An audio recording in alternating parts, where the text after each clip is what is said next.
A to Z computer में आप सबका स्वागत है।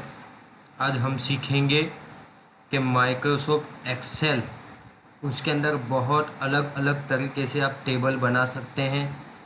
क्या आप कोई भी फील्ड के अंदर आप चले जाइए, जॉब के लिए, डेटा एंट्री के लिए, बड़े बड़े ऑफिसों में, स्कूलों में, प्रोविजन स्टोर हो, दुकानें हो, मॉल हो, सब जगहों पे माइक्रोसॉफ्ट एक्सेल का इस्तेमाल होता है। अब सबसे पहला सवाल यह है कि माइक्रोसॉफ्ट एक्सेल इस्तेमाल करने से हमें क्या फ़ायदा होता है। तो उसका जवाब ये है कि अगर आपको माइक्रोसॉफ्ट एक्सेल इस्तेमाल करना आ गया तो जो काम हम हाथों से लिखते थे, 4-5 घंटे लगते थे, वो सिर्फ आप 10 मिनट में कर सकते हैं। उसके बहुत मैजिक टूल्स है, वो आपको मैं आज ये सबक में बताने वाला हूँ। तो जो लोग प्रोफेशनल लोग हैं, ये वीडियो एंटरटेनमेंट के लिए नहीं है। प्रोफेशनल लोग जो होते हैं, जो कुछ सीखना चाहते हैं, कुछ तलब होती है, उनके लिए ये बहुत ही इम्पोर्टेंट लेसन है। तो कृपया आप स्किप किए बिना इस वीडियो को ज़रूर देखना।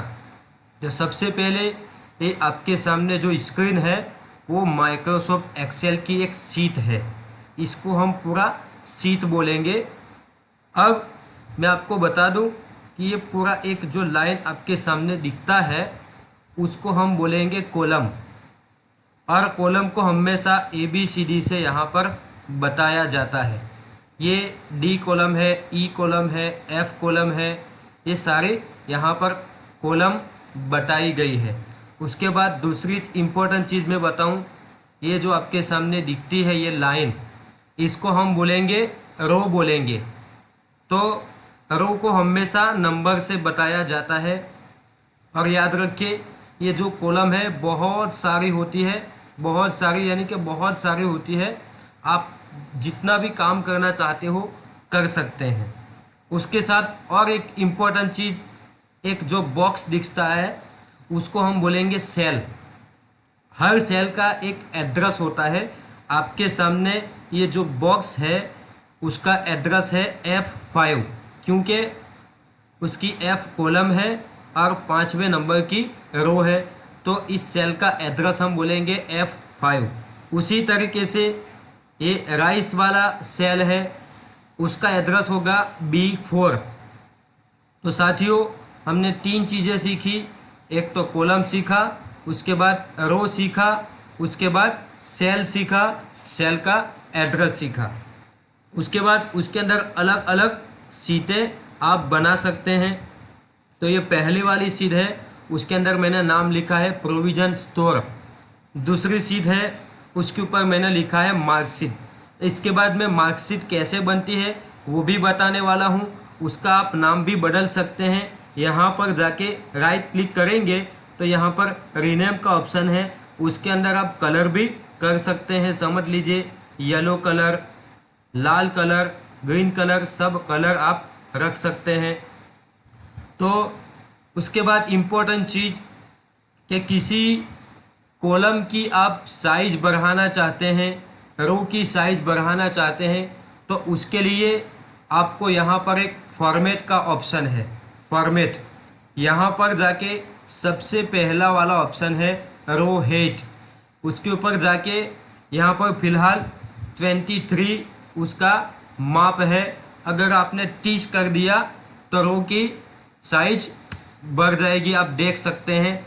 उसी तरीके से अगर आप कॉलम की साइज बढ़ाना चाहते हैं तो फॉर्मेट में जाएंगे, कॉलम में जाएंगे, उसके बाद यहाँ पर फ़िलहाल 13 है, उसकी जगह पे मैं 20 कर दूंगा, तो आप देख सकते हैं उसकी साइज भी बढ़ जाएगी।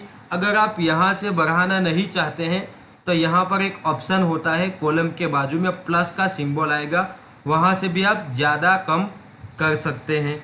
उसके साथ अगर आपको रो की साइज यहाँ से बढ़ाना है तो आप यहाँ से भी ऐसे बढ़ा सकते हैं बिल्कुल आसानी के साथ। तो ये रही कॉमन चीज़ें, उसकी वजह से आप बहुत आसानी से एक्सेल चला सकते हैं। उसके बाद मेन चीज़ यहाँ फार्मूला आता है। एक्सेल के अंदर सबसे मेन चीज़ होती है ये फार्मूला बार है। उसके अंदर आप फार्मूला लिखेंगे और उसका रिज़ल्ट आप यहाँ पर पाएंगे। एक और चीज़, उसका एक रूल्स है, नियम है कि कोई भी आप फॉर्मूला लिखना चाहते हैं, total, discount, percentage, maximum, minimum, जो भी कुछ आप करना चाहते हैं, सबसे पहले यहाँ पर इक्वल का निशान लिखना पड़ेगा। इक्वल यानी बराबर का सिंबल आपको लिखना पड़ेगा, तब जाके सही रिजल्ट आएगा। अब समझ लीजिए कि मुझे यहाँ पर मैंने एक ये टेबल बनाया है। सबसे पहला है आइटम नेम्स, यानी आपने कौन कौन सी चीज़ें लिया है दुकान से, उसका नाम है। अगर उसका मैजिक टूल में बताऊँ, सीरियल नंबर में यहाँ पर लिखूँगा। मैं बोलता हूँ ना कि भाई ज़्यादा मेहनत करने की ज़रूरत नहीं है, इसलिए ज़्यादातर लोग एक्सेल का इस्तेमाल करते हैं। समझ लीजिए मैंने यहाँ पर 1 लिखा है, उसके बाद 2 लिखा है। अब समझ लीजिए बहुत लंबा लाइन है, आप कीबोर्ड से लिखना नहीं चाहते हैं तो सबसे पहले ये 2 को सिलेक्ट कीजिए। उसके बाद यहाँ पर प्लस का निशान आता है, उसको माउस का ओके बटन दबाकर नीचे की तरफ खींचे, ऑटोमेटिक नंबर आ जाएंगे। ये एक मैजिक टूल्स है, उसको आप बीच में रख सकते हैं, सेंटर में यहाँ से आप रख सकते हैं। तो यहाँ पर हमने एक टेबल बनाया है जिसके अंदर यहाँ आइटम नेम है, उसके बाद क्वांटिटी कितना है, यानी आपने कितना माल लिया है, कितना किलो है वो लिया है। उसके बाद ये एक कॉलम है, यानी 1 किलो का कितना भाव है, कितना रेट है वो लिखा है। उसके बाद यहाँ पर आता है टोटल। अब हम टोटल कैसे करेंगे साथियों, समझ ले। सबसे पहले मैंने बताया उसी तरीके से पहले इक्वल का निशान हम लिखेंगे। उसके बाद यहाँ पर ये जो C2 है, यानी 2 नंबर लिखा है, उसका एड्रेस क्या होगा, यहाँ पर C4, यानी C कॉलम है, चौथे नंबर की रो है, तो यहाँ पर मैं लिखूँगा C4। अगर आपको ये नहीं आता है तो जो सेल आप लेना चाहते हैं उसके ऊपर आप माउस से ओके दबाइए, ऑटोमेटिक उस सेल का एड्रेस आ जाएगा। तो C4 लिखा है। मल्टीपल कितना रेट है 50, तो आपको यहाँ पर 50 नहीं लिखना है, यहाँ पर उसका एड्रेस लिखना है। उसके बाद आपको सिर्फ कीबोर्ड से एंटर बटन दबा देना है, तो ऑटोमेटिक टोटल कितना होता है वो आ जाएगा। तो मैंने एंटर बटन दबाया तो उसका रिजल्ट आया 100। तो 2 किलो लिया था, 1 किलो का भाव था 50 रुपया, इसीलिए 100 रुपया भाव आया। तो कितने लोग बोलेंगे कि भाई 100 तो हम अपने हाथों से भी लिख सकते थे, लेकिन यहाँ पर समझ लीजिए कि कभी रेट बढ़ गया, यहाँ पर 55 हो गया, तो ऑटोमेटिक आप एंटर दबाएंगे तो रिज़ल्ट ऑटोमेटिक चेंज हो जाएगा। अगर आपने यहाँ पर 100 लिख दिया होगा तो यहाँ पर आपको मैं करके दिखाता हूँ। यहाँ पर मैं अपने हाथों से 100 लिख देता हूँ, फॉर्मूला नहीं लिखता हूँ। उसके बाद यहाँ पर मैं 50 कर देता हूँ तो रिज़ल्ट 55 लिख दूंगा तो भी इतना आएगा, 90 लिख दूंगा तो भी इतना आएगा। तो इसलिए हम फॉर्मूला हमें लिखना पड़ेगा, तब जाके बहुत आसानी से काम हो सकता है।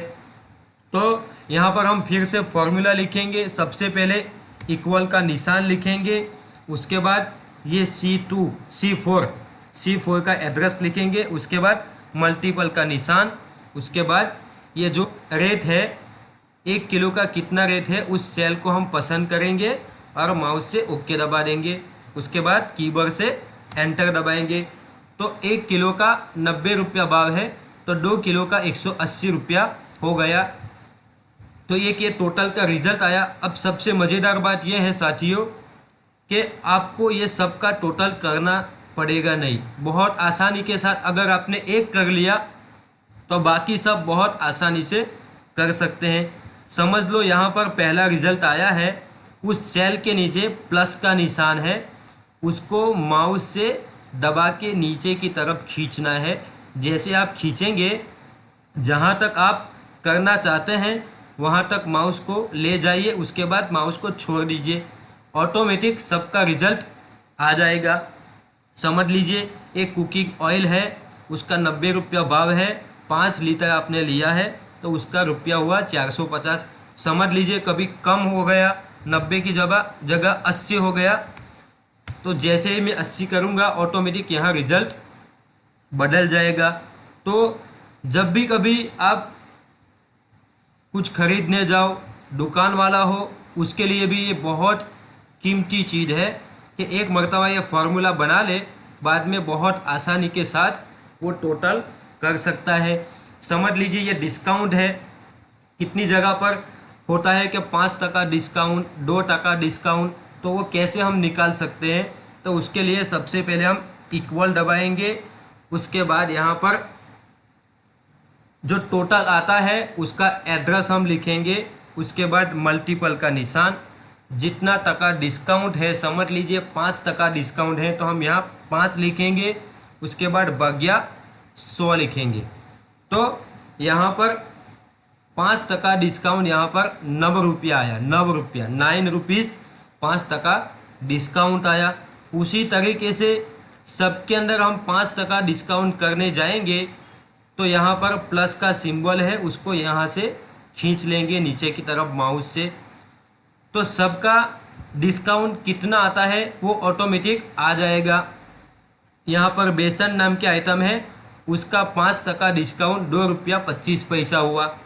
उसी तरीके से बाद में एक फाइनल टोटल हमें लिखना है, तो जो टोटल आया है उसके अंदर से डिस्काउंट को बाद करना है, तब जाके फाइनल टोटल आएगा।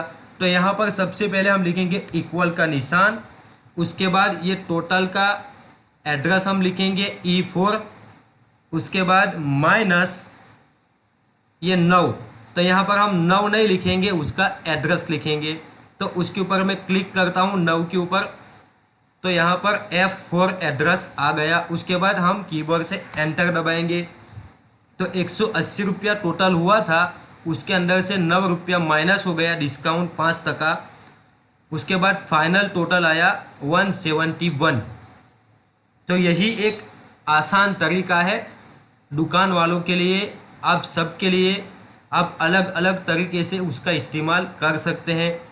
अब समझ लो सबका फाइनल टोटल कितना होता है, तो यहाँ पर उसी तरीके से प्लस का सिंबल है, उसको हम नीचे की तरफ खींचेंगे जितना लेना है। तो आप देख सकते हैं बहुत ही आसानी के साथ, जो काम बहुत टाइम लगता था अब बिल्कुल आसानी के साथ आपके सामने आ गया है। अब समझ लीजिए कि ये सब टोटल है, उसका टोटल कितना होता है सब मिला के वो टोटल करना है। तो हम यहाँ पर पहले टाइटल दे देंगे टोटल, आपको वो भी मैं बता दूंगा, उसकी साइज यहाँ से मैं बढ़ा दूंगा टोटल। अब ये सबका टोटल जितना होता है ऑटोमेटिक ये वाले बॉक्स में आ जाना चाहिए। तो उसके लिए जिस बॉक्स में आप टोटल लाना चाहते हैं सबसे पहले उसको पसंद कीजिए, उसके बाद इक्वल का निशान, उसके बाद SUM लिखेंगे, यानी टोटल को इंग्लिश में समेशन कहते हैं। तो समेशन के पहले 3 वर्ड्स SUM, उसके बाद हम काउंस लिखेंगे। अब हम टोटल कहाँ से कहाँ तक करना चाहते हैं, तो हम यहाँ से, यानी ये 171 है, वहाँ से लेके 90 रुपीज़ तक का टोटल करना चाहते हैं। तो सबसे पहले SUM के बाद मैंने काउंस लिखा, उसके बाद पहला एड्रेस जहाँ से आप टोटल करना चाहते हैं उसका एड्रेस मैंने लिखा G4, आप देख सकते हैं यहाँ पर G4 लिख के आ गया है। उसके बाद ये डॉट का निशान लिखने के बाद आपका जो लास्ट वाला टोटल है गरम मसाला 90 रुपीज़, उसको हम ओके मारेंगे तो ऑटोमेटिक उसका एड्रेस G14 आ गया है। अब उसके बाद आपको काउंस बंद कर देना है। जैसे आप काउंस बंद करेंगे उसके बाद एंटर का बटन दबाएंगे, ऑटोमेटिक आपका जो टोटल होता है वो आपके सामने बन के तैयार हो जाएगा। अब उसके बाद आप कुछ सजावट करना चाहते हैं, समझ लीजिए ये जो है मार्कशीट है, उसके ऊपर या तो फिर कुछ भी टाइटल आप लगाना चाहते हैं। समझ लीजिए मैं लिखना चाहता हूँ provision store, royal provision store, मैंने ये लिखा है। अब ये बहुत छोटा है, हम उसको बड़ा करेंगे, ऐसे आप कर सकते हैं। या तो फिर समझ लीजिए कि आपको बिल्कुल मिडल में लाना है। तो मैं यहाँ पर सबसे पहले सब सिलेक्ट कर लूँगा।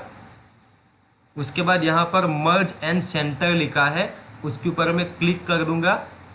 तो आप देख सकते हैं बीच वाली जितनी लाइन थी वो हट गई है। अब उसके बाद आप जो भी लिखना चाहते हैं आप यहाँ पर लिख सकते हैं, उसकी साइज भी बढ़ा सकते हैं तो बहुत खूबसूरत लगेगा। उसके अंदर आप कलर भी कर सकते हैं, यहाँ से जो भी आप कलर लेना चाहते हैं वो कलर भी आप ले सकते हैं बहुत आसानी के साथ। तो ये हुआ हमारा एक दुकान का बिल टोटल कैसे लगा सकते हैं, डिस्काउंट कैसे कर सकते हैं, एक ये हुआ। अब दूसरा मैं लेता हूँ मार्कशीट हम कैसे बनाते हैं। तो मैं दूसरी शीट में जाऊँगा। अब यहाँ पर आप देख सकते हैं, यहाँ पर सीरियल नंबर मैंने खाली छोड़ा है, आप ऐसे लिख सकते हैं। एक लिखा, दो लिखा, उसके बाद आपको ज़्यादा मेहनत करने की ज़रूरत नहीं है। यहाँ पर ये प्लस का सिंबल है, वहाँ से आप नीचे कर देंगे तो सब सीरियल नंबर आ जाएंगे। उसके बाद यहाँ पर आप देख सकते हैं ये जो कॉलम है उसके अंदर स्टूडेंट के नाम है। ये जो कॉलम है ये सब्जेक्ट है गुजराती, ये हिंदी सब्जेक्ट है, इंग्लिश सब्जेक्ट है। उसके बाद ये टोटल है। तो सबसे पहले टोटल कैसे लगाते हैं हम आपको बताएंगे। इक्वल का निशान, उसके बाद SUM, उसके बाद काउंस लिखेंगे। उसके बाद जहां से आप टोटल करना चाहते हैं उसका पहला एड्रेस यानी 55 है, उसका एड्रेस क्या होगा यहाँ पर C5।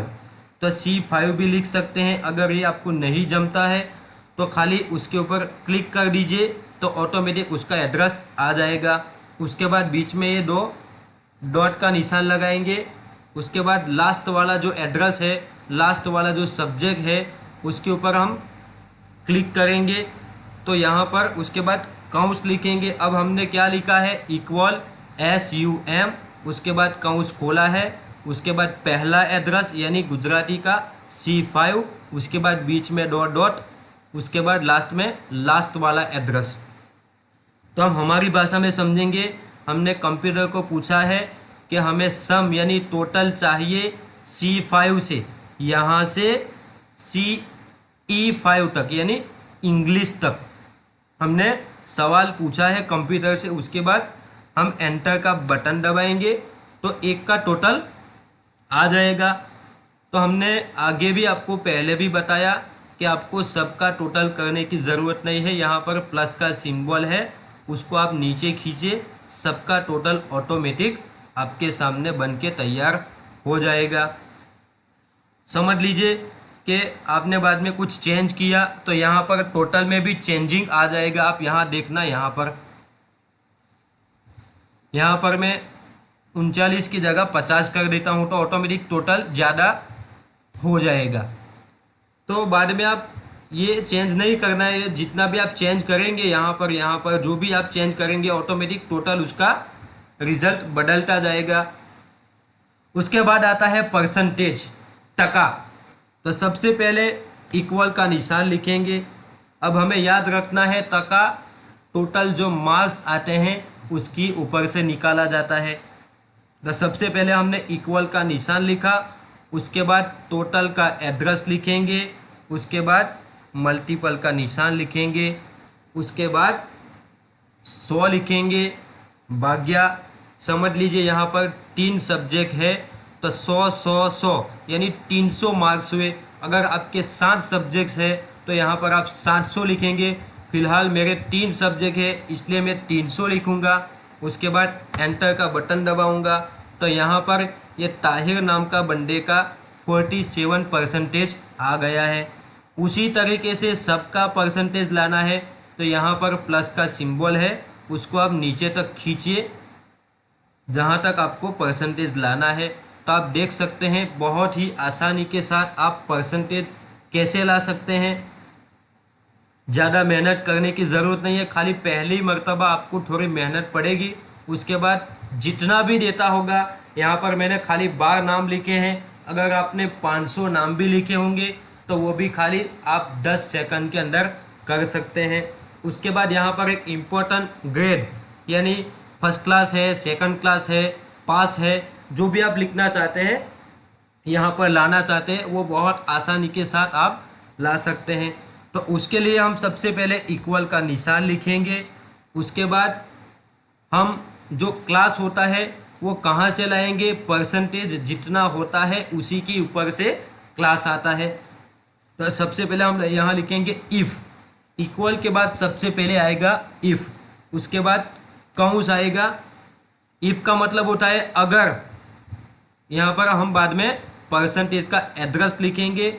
उसके बाद ये ग्रेटर देन 70, यहाँ पर हमने क्या लिखा है, G5 ग्रेटर देन 70, यानी अगर परसेंटेज 70 से ज़्यादा आते हैं तो। फिलहाल हमने इतना लिखा है। उसके बाद ये सिंबल लगाना है, उसके बाद ये डबल सिंबल लगाना है। डबल सिंबल के अंदर आप जो लिखना चाहते हैं समझ लीजिए कि 70 से ज़्यादा मार्क्स आते हैं तो हम क्या लिखना चाहते हैं, डिस्प्ले के अंदर हम क्या मैसेज छोड़ना चाहते हैं, समझ लो। हम यहाँ पर लिखेंगे डिस्टिंक्शन, उसके बाद फिर से डबल सेमीकोलन हम लिखेंगे और बाद में ये एक डैश लगा देंगे।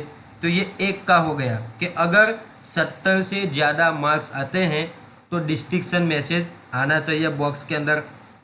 अगर 70 नहीं आते हैं तो हम यहाँ लिखेंगे इफ़, यानी अगर, कौंस लिखेंगे फिर से G5 यानी टका, 60 से ज़्यादा आते हैं तो ये डैश आएगा। उसके बाद डबल सेमीकोलन, 60 से ज़्यादा आते हैं तो हम लिखेंगे फर्स्ट क्लास। उसके बाद जो भी आप लिखना चाहते हैं आगे तो आप लिख सकते हैं। उसके बाद मैं लिखूंगा इफ़, यानी आगे मैं लिखूंगा इफ़ परसेंटेज यानी G5 ग्रेटर देन 50, तो हमें डिस्प्ले में ये मैसेज आना चाहिए कि भाई सेकंड क्लास। उसके बाद समझ लीजिए कि भाई 50 से भी नीचे आते हैं तो क्या लिखेंगे हम, तो उसके लिए फिर से हम लिखेंगे इफ़, उसके बाद कौंस लगाएंगे G5 यानी परसेंटेज अगर 35 से ज़्यादा आते हैं तो उसके बाद ये डॉट आएगा, डबल सेमीकोलन, हम यहाँ पर लिखेंगे पास क्लास, डबल सेमीकोलन, उसके बाद ये डैश आएगा। यहाँ पर हमने अभी तक क्या लिखा है कि भाई 70 से ज़्यादा मार्क्स आते हैं तो डिस्टिंक्शन, 60 से ज़्यादा आते हैं तो फर्स्ट क्लास, 50 से ज़्यादा आता है तो सेकंड क्लास, 35 से ज़्यादा आता है तो पास क्लास। इतना हो गया। उसके बाद डबल सेमीकोलन। अब ये सब कुछ नहीं आता है, 35 से लेके 70 तक 80 तक परसेंटेज नहीं आता है, यानी 35 से कम आता है तो हमें यहाँ पर लिखना है फेल और डबल सेमीकोलन। उसके बाद याद रखना है जितना कौंस हमने खोला है उसको बंद कर देना है। तो यहाँ पर हमने 1 2 3 4 कौंस हमने खोला है तो 4 को बंद भी कर देना है। उसके बाद एंटर दबाना है। तो यहाँ पर पास क्लास आ गया, आप देख सकते हैं 47 यानी 35 और 50 के बीच में है तो पास क्लास आएगा। ये 52 है तो क्या आना चाहिए, सेकंड क्लास आना चाहिए। तो यहाँ पर मैं प्लस का निशान आता है उसको नीचे तक खींच लूँगा तो आप देख सकते हैं 52 है उसका सेकंड क्लास आया, जो 60 के ऊपर है उसका फर्स्ट क्लास आया, जो 70 के ऊपर है उसका डिस्टिंक्शन आया। तो बहुत ही आसानी के साथ आप परसेंटेज भी ला सकते हैं। तो दोस्तों यही एक तरीका था। अब कितनी मर्तबा क्या होता है कि हम ये इंग्लिश और हिंदी के बीच में एक लाइन और लाना चाहते हैं, एक कॉलम और लाना चाहते हैं, तो उसके लिए आप जहाँ से एक कॉलम ऐड करना चाहते हैं वहाँ पर जाके माउस से राइट क्लिक दबाना है। जो ऑप्शन आएंगे उनमें से इंसर्ट का ऑप्शन है, इंसर्ट का ऑप्शन के बाद एंटायर कॉलम है, उसके ऊपर जाके आप ओके मारेंगे तो ऑटोमेटिक एक लाइन ऐड हो जाएगी। अब यही लाइन को आप डिलीट करना चाहते हैं तो उसके ऊपर जाकर माउस का राइट क्लिक दबाना है, डिलीट पर जाना है और एंटायर कॉलम पर जाकर ओके मार देना है। तो जो लाइन हमने ऐड किया था उसको आप डिलीट भी कर सकते हैं। बिल्कुल उसी तरीके से अगर आप ये रो है उसके साथ आप एक और रो ऐड करना चाहते हैं तो उसके ऊपर राइट क्लिक करेंगे और इंसर्ट में जाएंगे और यहाँ पर एंटायर रो पर जाएंगे, उसके बाद ओके मारेंगे तो ऑटोमेटिक एक लाइन इंसर्ट हो जाएगी। बिल्कुल उसी तरीके से यही लाइन को आप डिलीट करना चाहते हैं तो उसके ऊपर जाकर राइट क्लिक कीजिए और यहाँ से डिलीट कीजिए और एंटायर रो कीजिए और यहाँ से ओके कीजिए तो ऑटोमेटिक ये लाइन डिलीट हो जाएगा। अगर आपको रो की साइज़ बढ़ाना है तो आप यहाँ से भी बढ़ा सकते हैं, कॉलम की साइज़ बढ़ाना है तो यहाँ से भी बढ़ा सकते हैं, उसी तरीके से आप यहाँ से भी बढ़ा सकते हैं। रो हेट में जाके जो भी आपको लिखना है साइज़ वो आप लिख सकते हैं।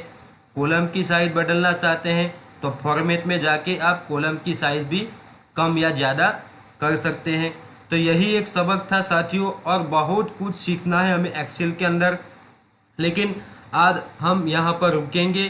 तो साथियों ये बहुत अच्छा लेसन था, जो लोग कुछ सीखना चाहते हैं उसी के लिए ये बहुत इम्पोर्टेंट लेसन था। तो आपसे यही उम्मीद है कि अगर आपको ये वीडियो खूब पसंद आई होगी, अगर आपको ये वीडियो पसंद आई है तो आप उसको लाइक कीजिए, अपने दोस्तों में खूब शेयर कीजिए और कृपया आप मेरे चैनल को सब्सक्राइब कीजिए और बेल आइकन को ज़रूर दबाइए ताकि आगे आने वाली वीडियो में आप तक पहुंचा सकूं। तो आपसे अंत में इजाज़त लूँगा। वालेकुम सलाम व रहमतुल्लाहि व बरकातुहू।